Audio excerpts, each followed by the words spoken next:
Everything from today is recorded and will be loaded into a Dropbox file that we will send the link to. You don't need a Dropbox account to access it. You'll be able to download everything. It'll be a fairly large file. If for whatever reason you're having problems accessing the Dropbox, we can just email my support team and I can have Lauren or Catherine, it'll probably come from Catherine, send you the direct link to the live stream portion of it. But everything will be available for you. None of these should be going over an hour. Generally, the issue is if they're over an hour, they stop live streaming, but you can also download everything. You'll also receive the slides from me. A couple of our presenters have sent their slides as well. So we'll make sure all of that stuff is loaded into the Dropbox for you as well. I certainly don't want you feeling pressured to have to write down everything.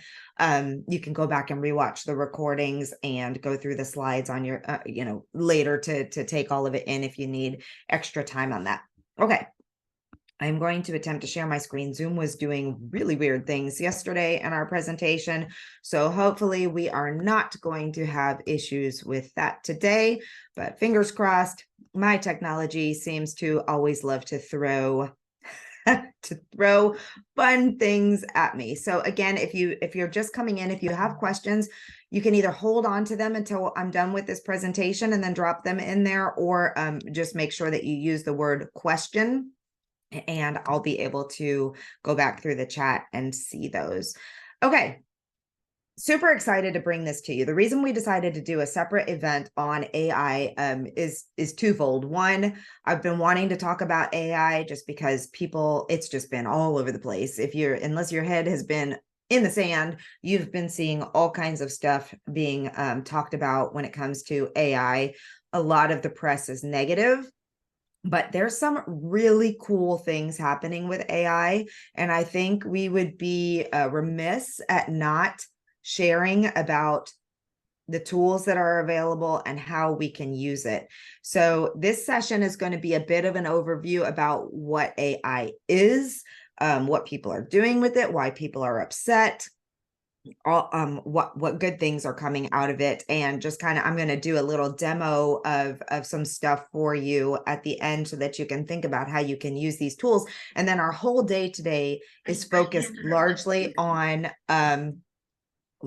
on using the tools to help yourself. Today, we're focusing largely on marketing, repurposing content, and time-saving measures and tools that help us in our marketing, in our creativity, and all of those types of things. So this is not going to be it's not going to be a how do I use AI to write my book, but we're going to dig into all the other elements of AI. And I would just like to remind everyone to please keep yourself muted when we're going through this, so that's not distracting to the other attendees. And also this is being recorded. So if you don't want your face on the recording, please go ahead and turn off your video. Okay. So for those of you who may have come in through a partner or are new or have never been to one of our events before, often I forget to tell people who I am. I'm Alexa Bigwarf. I'm the CEO and founder of Write, Publish, Sell. And the Women in Publishing Summit is my baby, if you will. We started it. This will be our 8th year, happening in March. I branded as the Women in Publishing Summit after I'd already been running virtual conferences for writers for 2 years, and really found a lack in a place and a space for women alone to come in. Now, men join us as well, and that's perfectly fine. But the community that we've been able to grow and bring together because of the things that we can discuss and how we can share and how we can come together has just been really beautiful. And we hope to continue that going. We received so many presentations for the conference that were AI faced that we decided to pull them out into their own day so that we could really dig into this and have the time to focus purely on the AI perspective. Additionally, I'm also a publisher. I have 2 active presses, one that's a children's book company, Purple Butterfly Press, and one that is mostly inspiration, nonfiction, transformational nonfiction, grief, loss, healing, parenting books. We have a few a few historical fiction and magical fiction thrown in there, and we have lots of entrepreneurship books, people who are building their businesses, writing books to grow their businesses, and all of those types of things. But what I really love publishing and marketing, book marketing consulting. I feel like that, even though my company is called Write, Publish, Sell, I generally don't delve too much into the writing part, although we bring in plenty of experts to help us cover all of that. But when it comes to the marketing and to the growth of your business as an author and publishing professionally, these are the places where I really enjoy spending my time and energy and efforts. And I'm also an author, so I get all the struggles that come along with being an author, all the struggles of trying to keep up with the new tools and trends and marketing your book while you're also trying to write 15 books and doing all the things while you're raising children and working your full-time jobs and living life and doing all of that. So that's who I am, and that's what I bring to the table. When it comes to AI, we've been using AI for a very long time, without it being some of the tools that people have been really freaking out about. But we use it constantly in our self-editing, in our marketing, in our podcast production and sharing. So I think we were using a lot of tools that we didn't even really recognize as artificial intelligence. We'll talk a little bit about that later on in the presentation, but we're talking today specifically in this presentation on what it is, why people are all what all the buzz is, different types of AI that you can use, and a few tools to aid you with your writing if you need some help on that. And then our goals today are really just to give you an overview and insight into what's happening, what's going on, what's available, what you can use, and how you can use it to be more productive and to really reduce the stress and time involved in marketing your book, in creating content for all the places, and of course in writing if you need that assistance. So it was really funny. I just returned from a conference called 20 Books Vegas, which is now going to be renamed Author Nation going forward. But in the very opening statement, the presenter said, this is what's happening in our world right now. We are moving forward with these new tools and these new innovations, and it's really, you really have to get on board or get left behind in the shuffle.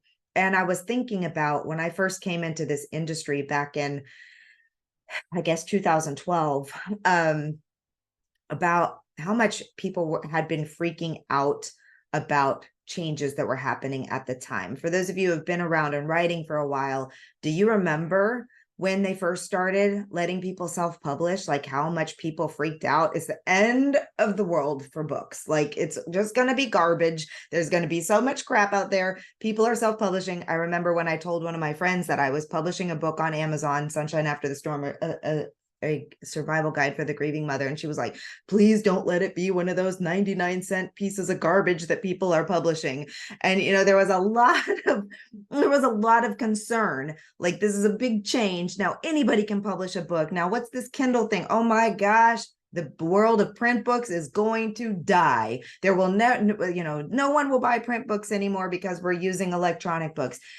Things change, times change, new things happen. Change is scary, but change can also be really beneficial to us. And when we embrace it, and when we get on board with what's happening, and when we use the tools smartly and ethically, we are going to do well with them. And so that's, just a reminder of there's a lot of backlash towards AI right now. And I know that. And I had people reply to some of our emails talking about this and saying, one person actually told me to unsubscribe them from our list because they thought it was awful that I was talking about AI when there's so much negative buzz about it. But the truth is, that's a small piece about what's happening. So I hope by the end of the day, you will see that there's some really amazing things that you can do that are not the bad things happening and can really help you. Clearly, I'm a little bit riled up about this. It's kind of interesting because I'll get into this in a different slide. I hope I remember. Remind me if I don't say something about a discussion that I watched unfold in a Facebook group last night. All right, so let's talk about what AI is first. It's artificial intelligence, which you probably know, but it does not think by itself. And that's the most important thing to understand. The reason AI will never replace writers fully, will never replace people fully, at least not in our lifetime, I don't think. I hope I'm not wrong on that one, because it does not have cognitive processing. It does not think. It does not have a brain like we do. All robots have to be trained in what they're doing. AI is algorithms and all kinds of big words that I don't even really fully understand. But what I do understand is that it's code, it's things that are pulled, and it mimics human authored writing by pulling from data that it has received. It has to be trained. It generates information from what's called tokens. And I'll share some resources with Elizabeth Ann Shaw. She does the Future Fiction Academy, and she goes way in depth into all the science and math and all of the stuff behind it. But what I do understand is that all these tokens have been put in place, and the tokens are basically the words. And when you put in a prompt in AI or ask an AI tool to help you do something, it goes out and it finds the tokens and brings it back and brings back the words that it thinks goes with that. And it just builds and builds and builds and builds on it. What the problem is, in the English language in particular, we have a lot of words that mean multiple things. So you can say, I want you to go write me something about XYZ, and it can pull back the tokens that it has to those, but it will go on its own spree. So if it takes the wrong definition of a word or pulls back the wrong meaning, it can completely shoot off into the Netherlands on what it's sending you back for information. It's gotten really good. And the more that when you work, especially with ChatGPT and other tools like that, it's gotten really, really good at doing some things. But when you read some of the prompts that it'll bring back, sometimes you're like, where in the world did that come from? That's part of the AI. It also, I mean, it's computers. So there's always things that happen with computers. It does not write itself. It needs clear guidance, and it pulls from the resources available to it. So when we're talking about using AI, you give it what's called prompts. You have to give it the right questions with specific instructions so that it's like talking to a child, actually. And we'll show you, or a little bit more sophisticated than a child, but it's like talking to a person, even though we know it's not a person, by giving it very specific directions. And I'm going to do a little demo. I'll show you what I mean. And I know in several of our marketing sessions today, they're going to really get into the prompts and how you use specific prompts and guide your AI. You can use AI for writing, revision, brainstorming, marketing, saving time, creating that content. I talk a lot about the importance of content creation, marketing on socials, writing newsletters, writing blog posts, writing articles, all of those types of things. It takes so much time to do all of those things. So if you have a tool that can help you make it faster so that you've got words on a page that you can then put in your own voice, it can really, really be effective. As I mentioned, we've been using AI specifically in writing for years. I hope I spelled Grammarly right. That would be funny. Pro Writing Aid. It's artificial intelligence. You put in your words, it pulls from its database of information and finds what it's been trained to find. That's not that is not done by humans. That is done by the machines. Grammarly, speech to text and dictation services. Now, transcription, depending on the company, is often done by humans, but I think more and more, even that transcription is being done by the computers. So there are a lot of tools that nobody's had any issue. And that's just, I mean, we could go on and on the tools that we have already been using that are technically artificial intelligence. So those are good things, right? Almost all of us are using either Pro Writing Aid or Grammarly or both. All right, so why, if this is a good thing, what's all the buzz about? If you've been following the news, if you're a member of the Authors Guild, if you're paying attention or hearing people in general are just freaking out because it's scary. Okay. Change is scary. I remember, we have a woman who's one of my authors who earns her living by copywriting, by writing blogs for companies and things like this. And I remember when the AI discussion with ChatGPT and those things first came out, I remember her Facebook post being like, well, I guess I don't have a job anymore. And then a few weeks later, it was like, oh, I still have a job. Now people are hiring me to edit the horrible content that the AI is giving them and make it sound like a person wrote it. And now, a year or two later, she's come into the place where she's actually teaching other authors about AI tools and how to use them in their writing. So, we come through it, but that's not really what the negative stuff has come from. This is the main piece of the bad stuff. A ton of books, and I mean a ton of books from very well-known authors, were used without permission and without compensation to train the AI.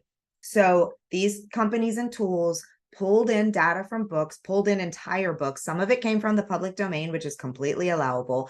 They pulled in all these books and they gave zero compensation to the people and did not ask permission. So that's the main issue that the Authors Guild is fighting, is around the legality, copyright issues, using things that don't belong to you. And if you are using AI to write a book, and let's say you want to write something, I just met E.L. James, so we're going to use 50 Shades of Grey. Let's say you want to write a steamy romance about BDSM, and you plop her entire book in there and say, rewrite this. That is where the problem comes in, because you're no longer putting in your ideas. You're no longer using your thoughts, your prompts. You're using somebody else's work and asking it to recreate something similar for you. So that's why people are getting upset. The other reason why people are getting upset is because, as I mentioned before, it pulls from tokens and it can just be garbage. And so some people are literally they're just stuffing books. They're just having AI just say, write me this, throw it in there. They're not reviewing it. They're not editing it. They're not making sure that it's created in a way that's a well-written book. They're just having AI throw it all in there, and it's creating some garbage books and then publishing hundreds of them onto Amazon. That's a problem. We don't want to endorse any of those things at all. And I understand why people are upset, and I would be very upset too. And there's clearly a lot of things that have to be worked out on the legal side and through other areas from the writing to make sure that these tools are being used ethically, and not doing these types of things. But the bottom line, change is scary. All change is scary. People are scared. Some people are abusing it, but some people are flourishing with it. And I'll talk about an author in a minute. I'll talk about a couple examples of things that I learned. I'll be very honest with you. I was very negative about AI as a writing tool, not marketing, not editing, but as a writing tool. I was very negative about it until I went to the conference last week and sat in on some phenomenal sessions and really had my mind changed. So the discussion that I heard last night, though, was one of the things was in the 20 books group. There's an audiobook narrator in there, and he posted a very lengthy post about how disappointed he was that the conference was pushing, because I don't know if you all know this now, but you can do a single voice audiobook through AI. Which, let me tell you, if you're thinking about saving money and don't want to hire actors or pay or whatever, it's not a terrible idea if you're okay with your book being narrated in one voice. They can't do multiple voices, but one voice. And it allows for a less expensive option for authors to create audiobooks, and to get them published. In my view, I'm thinking that's a great idea. I don't have $5,000 to invest in the audiobook, but this might be something that I can do to get started, because there's a lot of people who prefer to listen to books. So he was very upset about this. And there were like 200 replies to it. But the one that stuck out the most to me was a woman who was very gracious and very kind. And if you're going to do a counter argument to someone, I think that's the way to do it. And she just said, well, let me give you a different perspective on this. What if you are that writer or that narrator or that person who is relying on your income from writing, from audiobook, from whatever it is, to feed your family? and you are working yourself to the bone, spending all this time trying to do all this writing, trying to create all these posts, trying to do all these things. You're not seeing your children, you're not seeing your family. You're right. And this is real. I know because I lived it. I went through this phase trying to build my life on a writing career, and was working myself to the bone trying to do all these things. And she said, and then you find these tools that are helping you do your job faster, create more work, do it better, create an audiobook that you can sell because your entire community has been begging for your books and audio, but you can't afford to have the audio version created. And she even went deeper, and she was like, imagine that you have people in your audience who have learning disabilities or visual impairment or other things, where an audiobook is the only way that they can consume your book. Now, to say that it's unethical or a problem or whatever. Anyway, she gave this very compelling thing. And she basically said, no one's taking your job away. The people who want to use narrators and want to go that route and want to invest are going to continue to do it. The people who are trying to pursue different routes to move their business forward can use this other thing. But you can't say someone has stolen a job from you for a job you never had in the first place, because the people who can't afford it aren't going to hire you anyway. And she said, I think we should just give each other a lot more compassion, support each other more, understand that there are multiple routes to get to the end place, and your job is not going away. It's just going to be a little bit different. And I read that and I was like, gosh darn it, that was perfect timing to read this, because it so well wraps up this whole discussion on it. Yes, there are people misusing and abusing. That happens all the time. We all know that there are books being stolen and pirated and put up on Amazon and doing things. That's not new with AI. That's been happening all the time. But to plant our foot down and say, we are not participating in this because we've heard bad things, or this is happening, or it might steal someone else's job. That's just, I think we are, fear mongering a little bit around it. And again, at the end of the day, if you're using it for what best supports you and your author career, and you're using it ethically, and you're not stealing other people's content, and you're not just producing awful books because you just told ChatGPT to just write you a book, and without even looking at it, you threw a cover on it and posted it on Amazon, then there's a lot of greatness that you can come from it. I have to feel that if you weren't on the same page with this and weren't excited about AI, you probably wouldn't have paid to come to a conference about it. So I think I can get off the stop killing that horse. But if you have ever felt weird about it or concerned about it, hopefully that helped you kind of get to where I got. So it is important to note, though, that there have been some critical responses to the issues with AI. For example, I was updating a book yesterday. I haven't loaded a new book into KDP for a while because my team does that for me now. But I went in to update a book, and I saw that there is now a specific section that says, is AI used to generate this book? And you have to click yes or no. I need to dig a little bit deeper and ask some questions, and maybe someone in our group knows or understands this. I'll go back to Elizabeth and ask her if I can't find the answer myself. And I saw on her YouTube channel that she has one about, is Amazon negative towards books generated with ChatGPT? I just haven't had a chance to watch it yet. But I think they basically want to be able to do an additional screening to make sure, if AI is used, that it's still a quality book. I know for a fact they are not banning AI books, because there are a lot of authors making a killing out there with AI assisted books. But they probably just, I'm guessing that's just a second, for them to take a second look and make sure that there's no copyright issues or just garbage in the book, right? You're also now limited to publishing only 3 books per day. So these are 2 new things that Amazon has taken, which if I ever get to the point where I'm a publisher, so there could be a point where I could publish 3 books a day. But as an author, I highly doubt I'll ever get to the point where I need to publish 3 books every day. So that doesn't really impact most of us. Some publishers are concerned about the quality of the book and are not even taking submissions from authors who have written books fully with AI or largely with AI.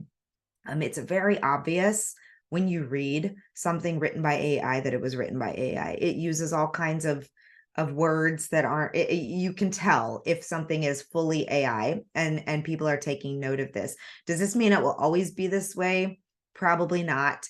I think as people get more used to the idea of it and see people are using books and using AI to assist, but not fully write, that it's still high quality. They're still going through the editing. There's still good stories, all of those types of things. But for right now, or in the recent months, there has been kind of this, again, fear response saying, I'm not even taking a book that's been generated by AI. Most of us are indie authors. That doesn't apply to us, but something to consider.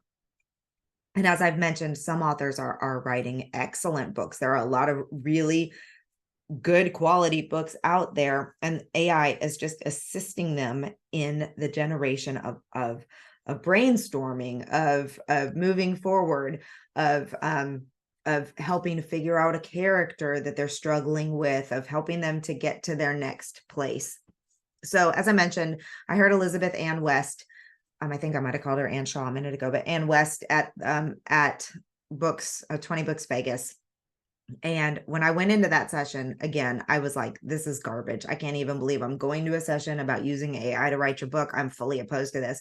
And by the end of it, I walked up to her and I said, you've completely changed my mind. I'm excited to try these tools and see what we can do with them. And her response to me, and Pam Shepard, who's here, she was standing right next to me. Her response to me was, when we know better, we do better. And I was like, you're right. You're right. It's all about learning and then making the right decisions based on what we know, the data that we have at that point in time. So, is it cheating to write your book? These people would say no. Elizabeth Ann West, who I just quoted, Dave Chesson, who most of you know, they've done a lot of stuff on AI. They're using AI to help authors improve their our blurbs and our descriptions of our books. Jason Hamilton is an author who is selling a lot of books right now. He's gotten a lot of promo and marketing because of the quality of his books, and just a lot of other authors out there who are writing really high quality books using AI to assist them. So, you know, again, it comes down to a personal choice. I'm going to show you some of the stuff that that we talked about in just a minute. I want you to know that I've compiled a list of some of the best resources that I found. Again, you'll get these slides, so don't worry about trying to screenshot or write all of this down. These will be clickable links in your slides, or you can Google using AI to write a book, how to write a book with AI, all those types of things. But there's some great discussion about it, some great information, and knowledge is power, right? And at the end of the day, learn and then decide what's best for you. Okay, so I want to show you, first of all, let me stop share for a second, and I want to see, well, there's only 2 people with their cameras up. So you can use the chat. How many of you are already using AI in some capacity, not pro writing aid, not the stuff that we know is established, but ChatGPT, OpenAI, any of these other tools that are out there? Are you already? Sonia is, Rainey is, great for research and glossary. Yes, okay. Hey, Pooja. So a lot of people are at Claire. I hope so. 2 of our speakers for today, I hope y'all are already using it. Lots of people are using it for different things. So this may not be new to you. Okay, copyrightability is a good question, and a lot of conversation around that. Judy, I saw a thread around that too. Our first presentation, which is probably why you're here today, is on, or our second presentation technically, is on the legalability. What I've seen so far is that as long as the copyright is still in place because it's still your written content, but I am not the expert on that, so I'm not even going to try and touch that. We will let Jode handle all of that discussion today. But yes, that is a concern for people, and I know it's one of the reasons why I pay to use the ChatGPT 4.0, because your content stays internally, where I believe I heard that the stuff on the free version is made like not publicly available, but it's used by the AI when other people are searching for things. So anyway, again, we'll let the expert cover that before I dig myself a hole I can't get out of. So let's go over here. I want to show, I'm going to just use an example of I'm just going to do a prompt really quickly, and then I'm going to ask for some ideas and we can play with it. So if you just look up ChatGPT, you'll find OpenAI. You can set up an account originally. You can try it for free.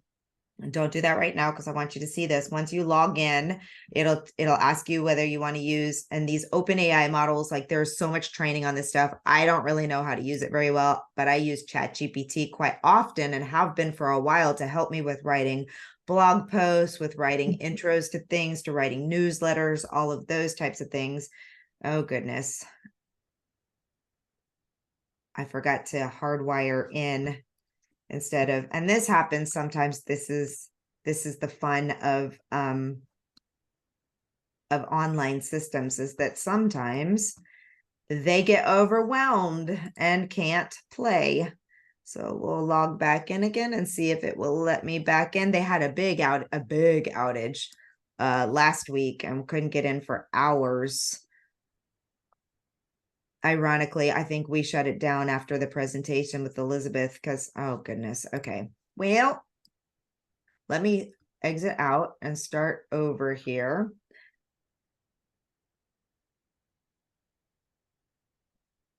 Log in.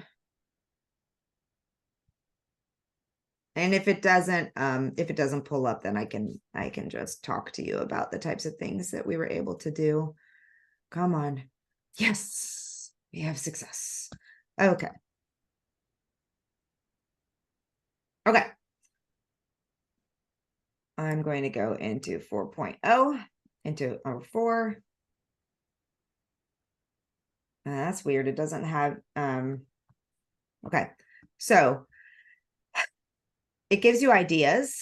Hopefully everybody can see all of this on suggest some code names, come up with concepts, all those kinds of things. So I am still learning and playing. We're going to hear from people who use this a lot more throughout the day. So this is I just wanted to show you, like, if anybody was in doubt of how it can help you with brainstorming or even outlining. One of the things that Jason says in his video, which was super compelling, was that he was in a real rut in his writing. He was suffering from massive imposter syndrome and writing blocks, and was just getting nowhere.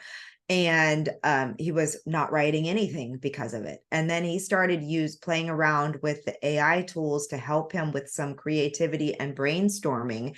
And once he was able to do that, all of a sudden,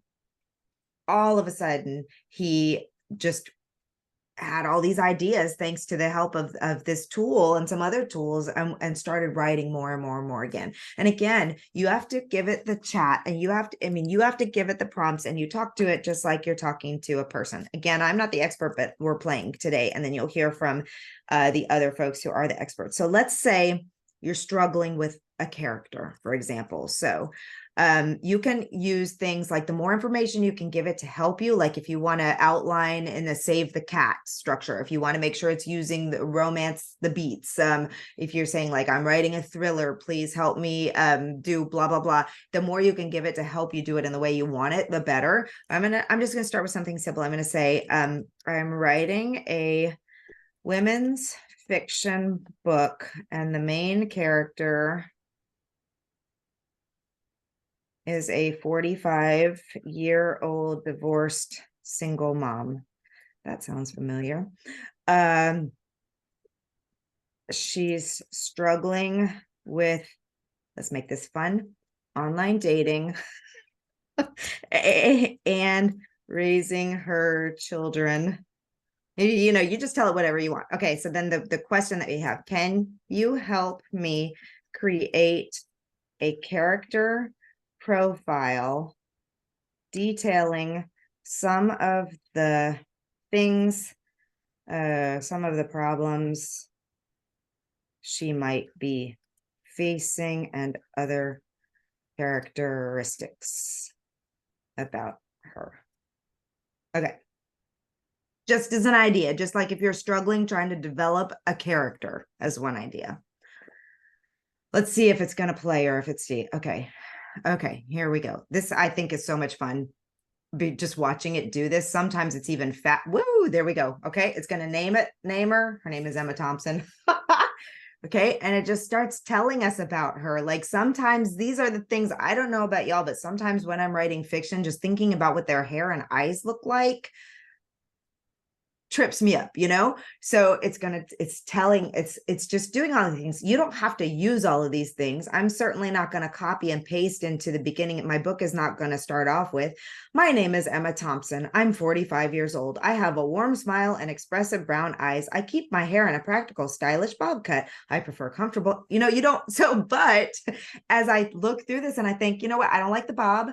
I want her to have longer hair. Yes to the comfortable clothing. So when I'm now describing her, I can say, as she walked into the room, she, hiked up her yoga pants or whatever. And my wild, looked at some woman gave me a look because of obviously the wild combination of my florals and my polka dots or whatever, so it do you see what I'm saying here? Do you see how this can really help you get from a rut in something to all of a sudden like, okay, these are great. Developing this profile of a character can sometimes be really time consuming and really difficult, especially drink her orange juice, especially if it's not a character that's like you, right? Oh, somebody's unmuted. If you don't mind muting yourself, please.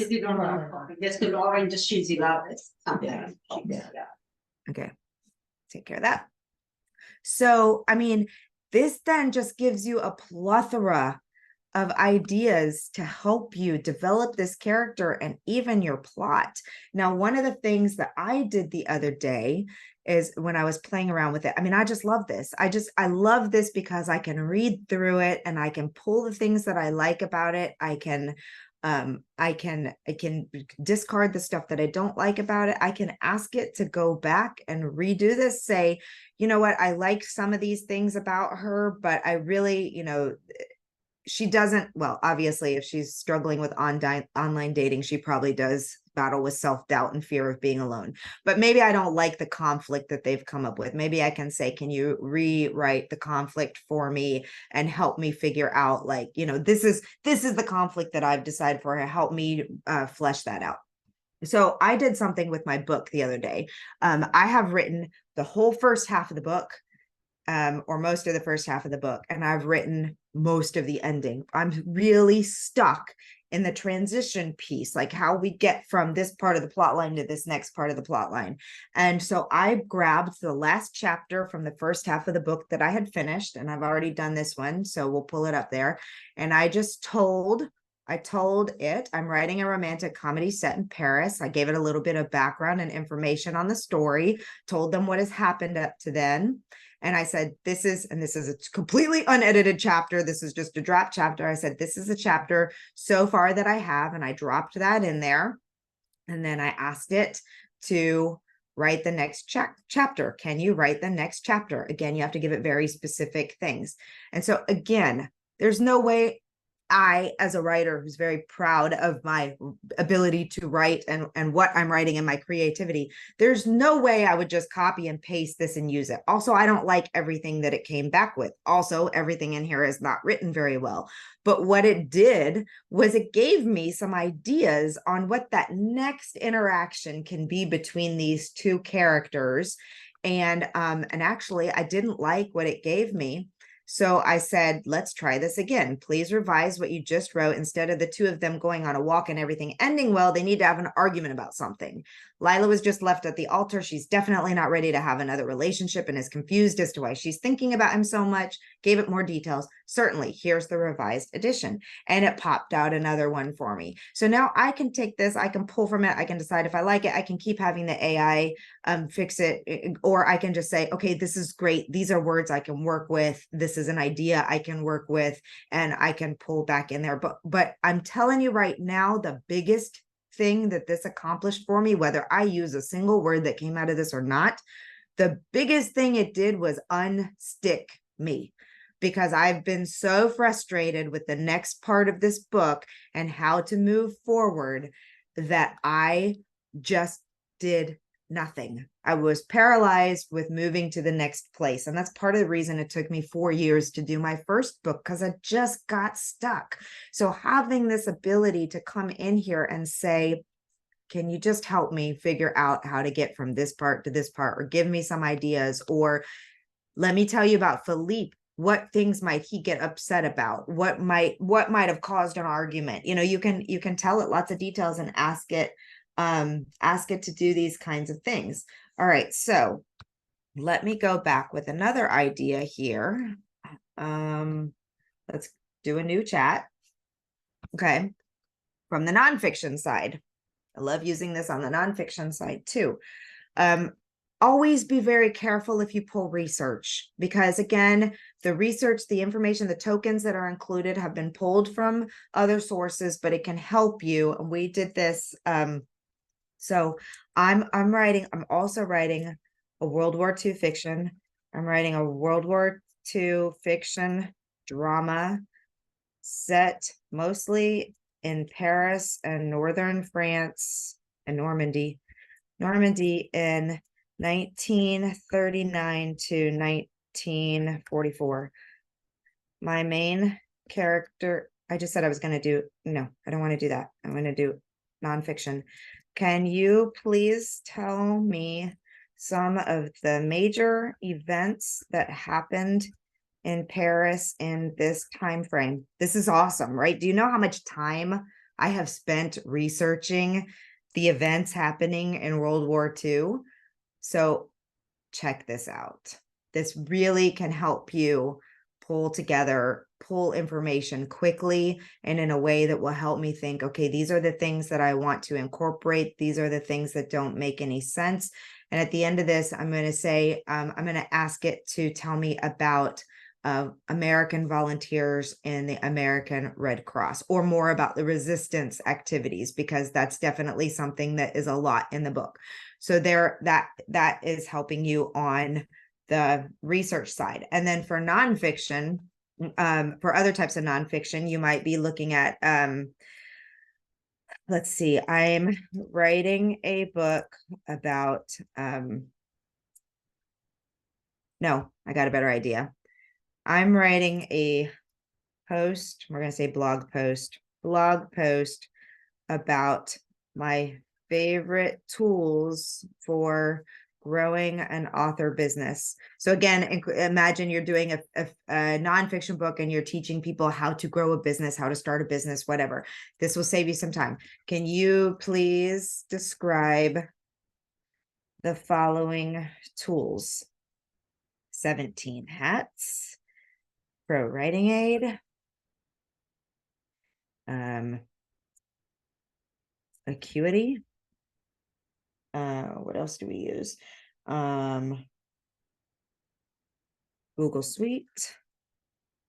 Let me think of one more tool that we use. My mind just went totally blank. This is good enough to start. I'm going to see what it pulls back for me. Awesome. I will rewrite this because I don't, but you can copy and paste if you want to. That's where some people get in a little bit of trouble, but where I will definitely go in and add my personal experience on how I use it. So it's not going to be just this information on the other end of it, right? But this has helped save me a lot of time, either going to their website and pulling this information, or writing my own entire paragraph about that and how we use it. So there again, maybe you're working on a chapter on I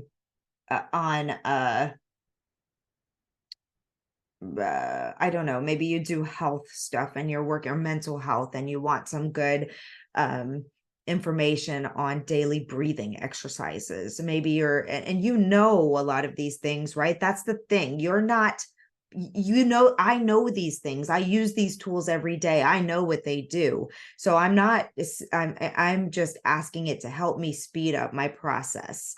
I'm asking it for, and I'm asking it to help me move me forward. When it comes to the creative stuff, I'm going to do one more thing and then we'll stop and discuss.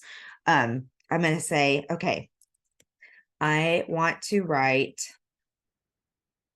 fiction is on my mind right here, y'all, especially because this can be really, but just imagine, just swap out whatever your genre is, whatever you're doing. I want to write a romantic comedy set in Paris. It is around a young American girl who meets a French guy, and despite all of her friends hating him, she falls madly in love. Using the structure of romancing the beat, can you help me outline this book in which naturally there is a happily ever after? I've never put in a prompt like this. I'm going to see what happens. Absolutely, ChatGPT says. Okay, well, it's generating that. Let me check out some of the questions here. Advertising, you can add your name to books as the author, but someone else is writing the books and you publish them on Amazon, you get the money. Oh gosh, yeah. See, that's one of the very unethical uses of it. I love using AI to generate visual images to help me. Yes, we'll talk about the marketing tools and other tools like that can help you. I haven't done that yet, but I think that's a really cool way to use it. My suggestion is, yes, thank you, Nava. Great tip there is if you're doing any type of factual research, ask the AI to provide the source it uses. And fact check. Always fact check. Whether you're hiring an assistant to go out and research for you, or you're doing it through AI or whatever, you should always fact check any type, especially when it comes to research and anything of those natures, that nature. If you're using AI for brainstorming and research, do you disclose that you used AI when loading a book in KDP? What if it's just used to help write a back cover? Linda, I would say if you're just writing a back cover, you're helping your blurb, you're doing that. Even if you're just using it for research to help, I don't think that that's what they mean. I think they mean, are there chapters, significant portions of your book that have been written by AI?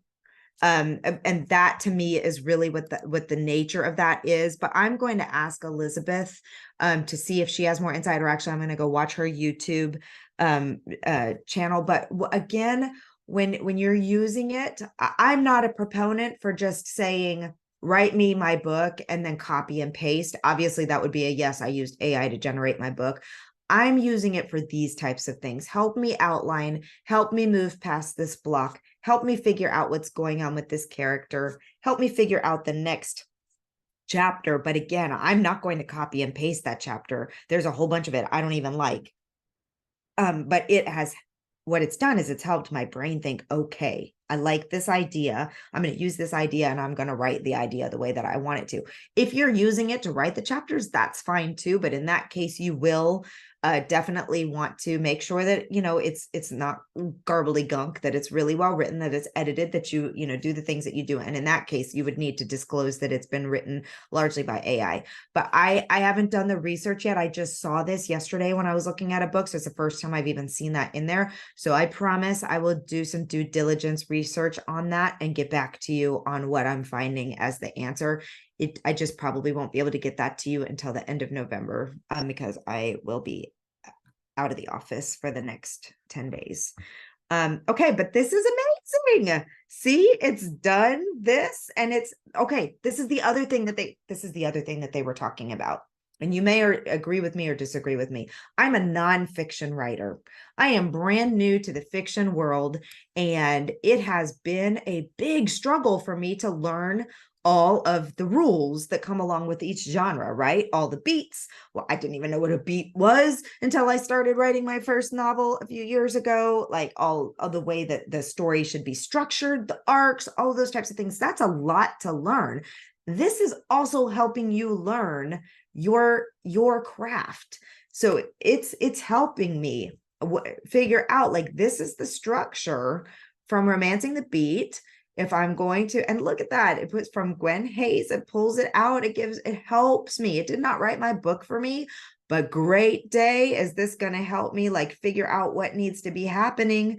It's got everything laid out for me. So now I know and understand, and to be honest with you, I've read Romancing the Beat. I've read multiple books. I have not read Save the Cat. I can't lie and say I have it. I haven't finished reading it yet, but I'm a person that I can read a book. I need to see it like this.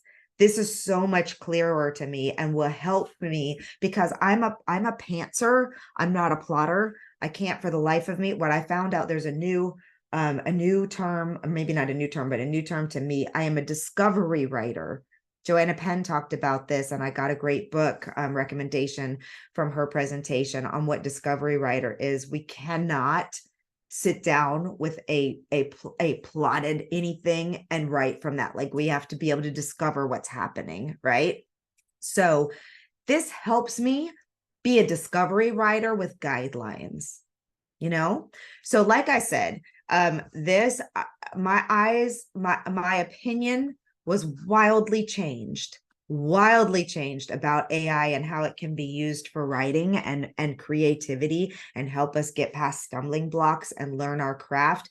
And now I am fully on board with using the AI tools that are out there to help us move, because now, even if I don't use all the ideas that it gave me, even if the characters are different or the dark moment is different, I at least know the structure of where to put it. And I can map out what I want the book to have happen and how I want it to happen. And this is going to save me a ton of time, because my writing process right now is no process, really. I sit down and I just start writing, and I hope the characters guide me to where I need to be. I generally know what the end of the book is going to be, and I generally know what I want to happen, but I'm all over the place trying to make it happen. And I'm telling you what, it took me forever to revise my book. Bless you, Michelle. Forever to revise my book because it was so all over the place, So I want to know, is there anybody whose mind has been changed, or came in here thinking they would never use AI to help them creatively? Yes. Thank you, Judy. Thank you, Judy, for answering that. If you're using it for brainstorming and researching, I agree with Judy's assessment that that's AI assisting, not AI generated. So good. Thank you for that. You've changed your mind, Patricia, or you're just saying hi? No, you've certainly opened up a lot of channels for thought that I just had totally discounted about AI. Yeah. Quite fascinating. It is. I'm so glad, and this is the whole idea of opening your mind to things that you weren't open to before, because honestly, I think I went to that session because Pam Shepard was in it, and I wanted to spend every moment I possibly could with Pam. So we sat next to each other, and I'm pretty sure I was probably grumbling about, this is so crap. I can't believe they're telling authors to write their books with AI. And then by the end of it, I was, completely changed by it. So again, it's how we use the tools, it's what we do with them. And it's thinking differently and being creative with them. So I'm glad to hear that other people are, I agree. AI generated. I still am a bit squeamish about that. I don't know that I can ever get on board with the idea of letting an AI tool just write the entire book for you, and you may be changing like 3 words. And to me, that takes away all the fun of being a writer. Like, those aren't real writers when they do things like that. So, all right. Well, I wasn't sure if I'd be able to take up a whole hour, but I did. And so we are going to take a 5-minute break. We have Jode is here with us now. So we're going to take just a quick 5-minute break. I'm sorry to do this. I know everybody just got in here. I am going to actually close the room so that the recording can start generating. So Jode, if you can come back like immediately after I close it, we'll get you set up and ready to go. All right. Thank you. All right. It's Jody, Jode. Oh, I'm sorry. You have that. I'm sorry. Thank you. There's the accent. So I thought I was like, oh, no. Yeah, just plain old Jody. That's it. Sorry. All right. We'll be back. Just come back to the same link. All right. Thanks.